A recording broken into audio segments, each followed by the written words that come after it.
ધારી સરકારી સિવિલ હોસ્પિટલમાં બેડ ઓછા હોવાને લઈને દર્દીઓમાં હાલાકી। ધારી ખાતે અદ્યતન સિવિલ હોસ્પિટલનું નિર્માણ કરવામાં આવ્યું હતું, પરંતુ અહીં દર્દીઓ માટે બેડની વ્યવસ્થા એકદમ ઓછી છે। ધારી તાલુકો 69 ગામડાઓથી જોડેલો તાલુકો છે। હાલ સરકારી હોસ્પિટલ ખાતે પ્રત્યેક દિવસે 400થી 500 પેશન્ટો અહીં સારવાર લેવા માટે આવે છે। ડોક્ટર તેમજ નર્સ અને હોસ્પિટલનો સ્ટાફ અહીં ખૂબ જ પ્રેમાળ જોવા મળે છે, પરંતુ દર્દીઓની સારવાર માટે અહીં બેડની વ્યવસ્થા માત્ર 30 જ છે। હાલ ઉનાળાની સિઝન ચાલુ હોય, લૂ લાગવાના બનાવો, ઇમરજન્સી સારવારના બનાવો તેમજ ડિલિવરી સહિતના દર્દીઓની અવરજવર અહીં ખૂબ જ મોટા પ્રમાણમાં જોવા મળે છે।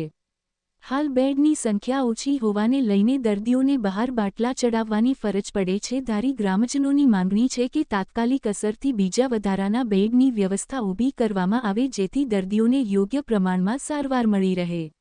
રિપોર્ટર સમીર ખોખર, અમરેલી। શું માંગણી છે તમારી? મારી માંગણી એવી છે કે અહીંયા બેડ ઓછા છે, એટલે દર્દીઓને માટે બેડ વધારે હોય।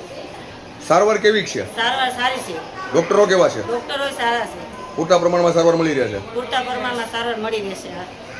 હાર્દિક વાઘેલા છે, ગામ નવાપરા ધારી।